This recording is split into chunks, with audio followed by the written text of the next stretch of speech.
పంచతంత్ర కథలు. ఈరోజు మనం మిత్రభేదంలో కొంగ మరియు ఎండ్రకాయ కథ గురించి తెలుసుకుందాం. మీకు కొంగ అంటే తెలుసు కదా, క్రేన్. ఎండ్రకాయ అంటే క్రాబ్. సో మనం ఆ కథని ఎవరు చెప్తున్నారు అంటే, నిన్న మనం ఆల్రెడీ రెండు నక్కల గురించి చెప్పుకుంటూ కాకి పాము తన గుడ్లని తింటున్నందుకు ఎలా అయినా పాము బాధ తప్పించుకోవాలని చూసింది కదా. సో అప్పుడు ఒక నక్క వచ్చి, పెద్ద జంతువునైనా సరే మనం ఉపాయం ఆలోచించుకుంటే ఈజీగా చంపేయచ్చు తెలివి ఉంటే అని ఆ నక్క కాకులకి ఒక కథ చెప్పింది కదా. ఆ కథనే ఈరోజు మనం తెలుసుకోబోతున్నాం. సరే, ఇక మనం కథలోకి వెళ్ళిపోదామా. అనగనగా ఒక ఊరిలో ఒక చెరువు ఉంది. ఆ చెరువులో చాలా చేపలున్నాయి. అక్కడ దూరంగా ఒక కొంగ జీవిస్తూ ఉంది. ఆ కొంగ రోజు ఆ చేపలను చూస్తూ ఉంది. అబ్బా, ఎంత బాగున్నాయి ఈ చేపలు, రోజుకొకటి తింటూ ఉంటే ఎంత హాయిగా ఉంటుంది నాకు అని ఆ కొంగ అనుకుంది. ఒకరోజు ఎలా అయినా సరే ఈరోజు చేపలు తినేసేయాలి అనుకుని ఆ చెరువు దగ్గరికి వచ్చి వాలింది. అది అలా బండ మీద వాలగానే, అయ్యో మనల్ని వేటాడి తినే పక్షి వచ్చింది అని ఒక చేప చూసి పెద్దగా అరిచింది. ఇక మిగతా చేపలన్నీ పరిగెత్తుకుంటూ నీటిలోకి మునిగిపోయావి.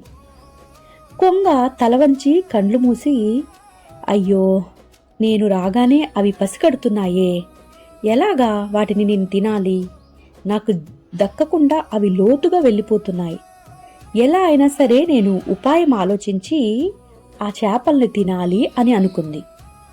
అప్పుడు ఒకరోజు ఏం ఆలోచించింది అంటే, కొంగ ఆ వాగు దగ్గర ఉన్న ఒక బండ మీద నుంచొని ఉంది.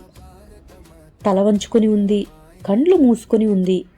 అలాగా కండ్లు మూసుకొని ఒక ఒంటి కాలు మీద నిలబడి ఇంకొక కాలుని పైకెత్తి దేవుడికి జపం చేస్తున్నట్లుగా నటించింది. అలా తను 4 రోజులు రోజు వచ్చి ఒంటి కాలు మీద జపం చేస్తూ నిలబడింది. అప్పుడు వాటిని రోజు గమనిస్తూ ఉన్నాయి చేపలు. అరే ఏంటిది, ప్రతిరోజు వస్తుంది కానీ ఏమీ తినకుండా అలా ఒంటి కాలు మీద నిలబడి ఏదో తపస్సు చేసుకుంటూ తనలో తాను గొనుక్కుంటుంది అని ఆశ్చర్యం వేసింది చేపలకు. ఇక ఆ చెరువులో నివసించే చేపల రాజు ఉంటాడు కదా, అతను వచ్చి ఎండ్రకాయ దగ్గరికి కొంగని చూసి, కొంగబావా, కాళ్ళ దగ్గరికి వచ్చిన చేపలనైనా ముట్టకుండా నీవు ఎట్లా బతుకుతావు? ఇక్కడ ఒంటి కాలుపై నిలిచి కనులు మూసుకొని నువ్వేం చేస్తున్నావు అని అడిగింది. అప్పుడు ఆ కొంగ తొందరపడకుండా ఆ చేపని తినాలని మింగకుండా కళ్ళు మూసుకొని ఒంటి కాలు మీదే, చేప బావా, నేను జీవహింస మహాపాపమని మా పెద్దలు చెప్పారు. అది విన్న కాడ నుండి నా మనసులో లేదు. ఇంతకాలం తెలియక ఎన్నో చేపల్ని తిని నా పొట్టన పెట్టుకున్నాను. ఆ పాపం పోవాలి అంటే నేను ఒంటి కాలు మీద నిలబడాల్సిందే, తపస్సు చేయాల్సిందే. అందుకని ప్రతిరోజు నేను తపస్సు చేస్తున్నాను ఇక్కడికి వచ్చి. మాంసాహారాన్ని కూడా పూర్తిగా మానేస్తాను అని ఆ పరమాత్ముడికి మొక్కుకున్నాను. నేను మీలాగే ఆకుల్ని అలముల్ని తిని ఈ చక్కగా ఉండే చెరువులో నీరు తాగి కాలం గడపాలి అనుకుంటున్నాను. అందుకే మీ వైపు కూడా చూడటం లేదు, మరలా నా మనసు చలిస్తుందేమోనని అని చెప్పింది కళ్ళు మూసుకొని దొంగ జపం చేసుకుంటున్న కొంగ. కొంగ మాటలను పక్కనే ఉన్న చేపలు కూడా విన్నాయి. వెంటనే గుమికూడి వచ్చి అందరూ ముచ్చట్లు పెట్టుకున్నాయి. ఆనాటి నుండి భయం లేకుండా నిర్భయంగా ఆ చేపలన్నీ ఆ కొంగ చుట్టూ తిరుగుతూ ఉన్నాయి. కొంగ కూడా చలించకుండా చాలా స్తబ్దంగా మంచిగా కబుర్లు చెప్తూ కథలు చెప్తూ మరెన్నో విషయాలు చెప్తూ ఉంది ఆ చేపలకు. తనకి వాటి మీద నమ్మకం కుదిరింది అని కొంగ బాగా మంచిదానిలాగా ఆ చేపల ముందు ప్రవర్తించి పక్క చెరువులోకి వెళ్ళి అక్కడ చేపలను తినేది. ఇలా కొన్నాళ్ళు గడిచాయి. ఒకరోజు కొంగ కన్నీరు కారుస్తూ నిలబడింది. చేపలతో ఏం మాట్లాడాలో అర్థం కాకుండా అలా నిలబడేసరికి కొన్ని చేపలు వచ్చి, ఏంటి కొంగ బావా, ఈరోజు నువ్వు ఏడుస్తున్నావు, ఏమైంది అని అడిగాయి. అప్పుడు ఆ కొంగ, నేను నా గురించి ఎడవట్లేదు, మీకు కష్టకాలం రాబోతుంది. నిన్న జాలర్లు ఇక్కడికి వచ్చి చెరువును చూసి, చెరువులో నీరు తగ్గిపోయింది కదా, 4 రోజుల తర్వాత వచ్చి వలలు పందాం, మనం కొన్ని చిన్న చిన్న చేపల్ని పట్టుకుని పోదాం అని చెప్పారు. అది నేను విన్నాను. నాకేముంది, ఎక్కడికైనా సరే క్షణాల్లో ఎగిరిపోతాను. కానీ మీ ప్రాణాలు ఎలా కాపాడాలా అని ఆలోచిస్తున్నాను. ఇంతలో ఒక ఉపాయం తట్టింది.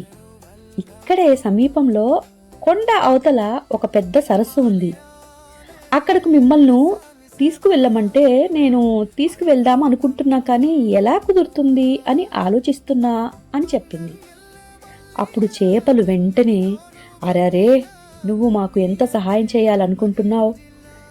ఆ జాలర్ల నుండి మమ్మల్ని తప్పించాలనుకుంటున్నావు కదా, ఎలాగో కలా మమ్మల్ని తప్పించి పుణ్యం చేసుకోవచ్చు కదా. మేము రోజు ఒక్కొక్కరిగా నీ వీపు మీద కూర్చుంటాం, నువ్వు చక్కగా తీసుకువెళ్ళి మమ్మల్ని పక్కన చెరువులో పెట్టచ్చు కదా అని అడిగాయి. అప్పుడు ఆ కొంగ మనసులో, ఆహా, నేను చెప్పాల్సిన మాటని ఆ చేపలే నాకు చెప్పేశాయి, నా పబ్బం గడిచినట్లే అనుకుని, సరే సరే, ఎలాగోలా మీకోసం కష్టపడతాలే అంటూ నటించి ఆ చేపల్ని నమ్మించి వాటి నుండి రోజుకొకటి ముక్కును కరుచుకొని కొండవైపుగా వెళ్ళి అక్కడ ఒక బండ ఉంది, ఆ బండ మీద పెట్టి తింటూ ఉంది. అలా రోజుకొకరిని తింటూ వచ్చి తీసుకువెళ్తూ ఉంటే తమ స్నేహితులందరూ క్షేమంగానే ఉన్నారు అనుకున్నాయి చేపలు. ప్రతిరోజు అడుగుతూ ఉన్నాయి, అవి ఎలా ఉన్నాయి అని. మంచిగా ఉన్నాయి అని చెప్తూ ఉంది.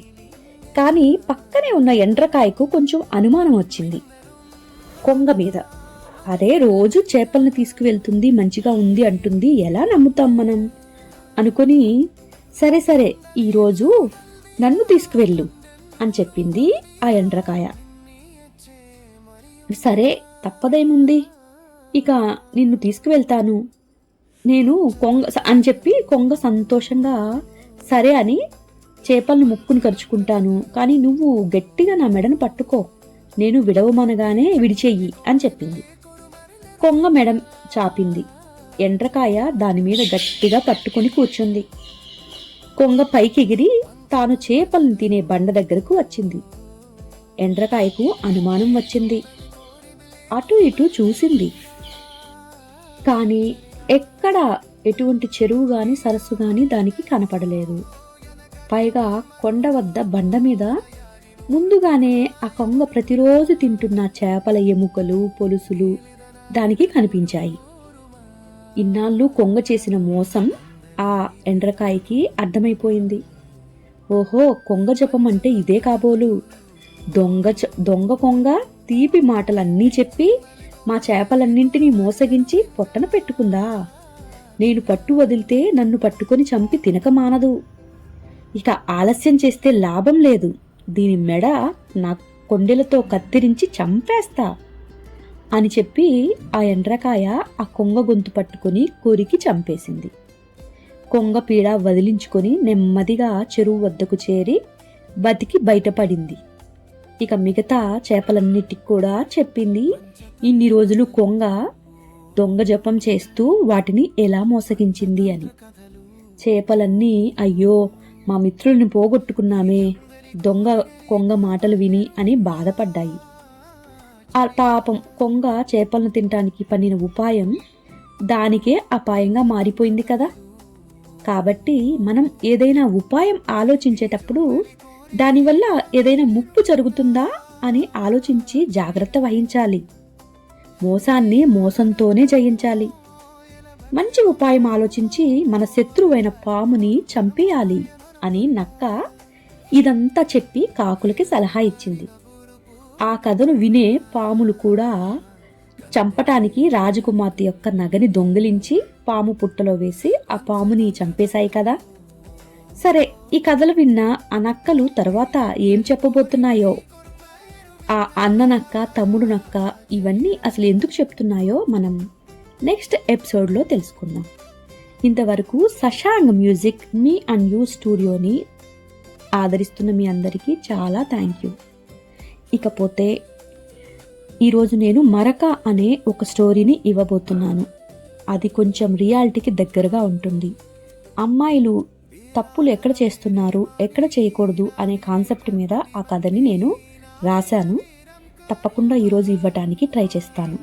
కాకుంటే కొంచెం పెద్ద టైం ఎక్కువ ఉండవచ్చు, 30 to 40 minutes ఉంటుందేమో. వీలైతే వినండి.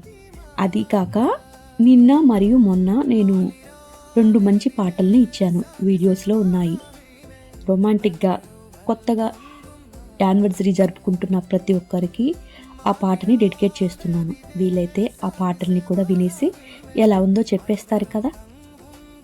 ఉంటాను. ఇప్పటి వరకు నాకు సపోర్ట్ చేస్తున్న మీ అందరికీ పేరు పేరున థ్యాంక్ యూ. బాయ్.